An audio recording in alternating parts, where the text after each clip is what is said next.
భూమి అంటే ప్రతి ఒక్కరికి ఒక ఎమోషన్, ఒక ధైర్యం. ఏ కష్టం వచ్చినా భూమి అమ్మొచ్చు, ఏ అవసరం వచ్చినా భూమి అమ్మొచ్చు, ఏ విపత్తు జీవితంలో వచ్చినా కూడా భూమి ఉంది అనే ఒక ధైర్యం అది. అటువంటి మనిషి ధైర్యాన్ని అవకాశంగా తీసుకొని దానిపైన భయాన్ని పుట్టించి ఆ భయాన్ని ఓటిగా మలుచుకున్నాడు చంద్రబాబు నాయుడు. నిజంగా ఇది అత్యంత నేరం కూడా, ఒక చీటింగ్ కూడా. భూమి పైన తప్పుడు ప్రచారంతో గెలిచాడు చంద్రబాబు నాయుడు. ఎందుకు నేను ఈ మాట అంటున్నానో మీకు తెలియాలంటే ఈ వీడియో మొత్తం చూడండి. చెప్పండి సార్. ల్యాండ్ సర్వే రీసర్వే ఇది central government programme. Jaganmohan Reddy గారి ప్రభుత్వం ఉన్నప్పుడే స్టార్ట్ అయింది.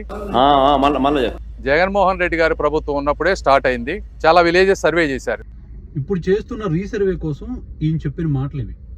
ఈ రీసర్వే అనే సెంట్రల్ ప్రాజెక్ట్ ని చూస్తున్నది ఈ మంత్రి జగన్మోహన్ రెడ్డి గారు చేపట్టిన ఏదైతే ల్యాండ్ టైటిలింగ్ చట్టం అనేది ఉందో అది సెంట్రల్ గవర్నమెంట్ తెచ్చింది. దాన్ని జగన్మోహన్ రెడ్డి ఇంప్లిమెంట్ చేశాడు. కానీ చంద్రబాబు నాయుడు జగన్ భూములు కొట్టేస్తున్నాడు అంటూ తప్పుడు ప్రచారం చేసి అధికారంలోకి వచ్చాడు. ఇప్పుడు మన రెవెన్యూ మంత్రి గారు ఏం చెప్తారో ఒకసారి వినండి. 2018లో తెలుగుదేశం ప్రభుత్వం ఆ రోజున అప్పుడు ఈ కార్యక్రమం మొదలు పెట్టడం జరిగింది. ఈ ల్యాండ్ టైటిలింగ్ యాక్ట్ అనేది 2018లోనే చంద్రబాబు నాయుడు మొదలెట్టాడని చెప్పి ఈయన ఇంకో తప్పుడు ప్రచారం. ఇప్పుడు చంద్రబాబు నాయుడు మాట ఒకసారి వినండి. నల్ల చట్ట జగన్ ల్యాండ్ గ్రాబింగ్ యాక్ట్ ఇది. మీ భూమి మీద కన్నేశాడు, మీ భూమి మీది కాదు. ల్యాండ్ టైటిలింగ్ యాక్ట్ తో భూములు జగన్ కొట్టేస్తున్నాడు అంటూ చంద్రబాబు నాయుడు గారు ఇంకో ప్రచారం. అంటే ఎంత వరకు అవకాశం ఉంటే అంతవరకు జగన్ ని గద్దె దించాలి, మేము ఎక్కిపోవాలనే ఉద్దేశంతో ప్రజల యొక్క ఎమోషన్తో, ప్రజల యొక్క భయాన్ని వీళ్ళ ఓటుగా మార్చుకొని తప్పుడు ప్రచారం చేసి అధికారంలోకి వచ్చారు. ల్యాండ్ టైటిలింగ్ చట్టం అనేది ఎంత అద్భుతం అంటే ఒకసారి ఈ వీడియో చూడండి.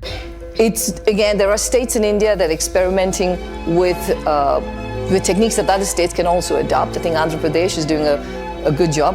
IMF ప్రతినిధి చెప్పిన మాట ఇది. దేశంలోకి పెట్టుబడులు రావాలన్నా కూడా భూమి అనేది సక్రమంగా ఉండాలి. అలాంటప్పుడే పెట్టుబడులు వస్తాయి.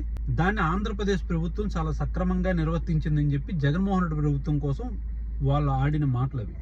ఇటువంటి అద్భుతమైనటువంటి చట్టాన్ని తప్పుగా చూపించి అధికారంలోకి వచ్చి మళ్ళీ అదే చట్టం మేమే తెచ్చామని డబ్బా కొట్టుకుంటున్నారు. మీరేవైతే పాస్ బుక్లు పంచుతున్నారో ఆ పాస్ బుక్లు మీ హయాంలో చేశారని గుండెల మీద చేయి వేసుకొని చెప్పగలరా?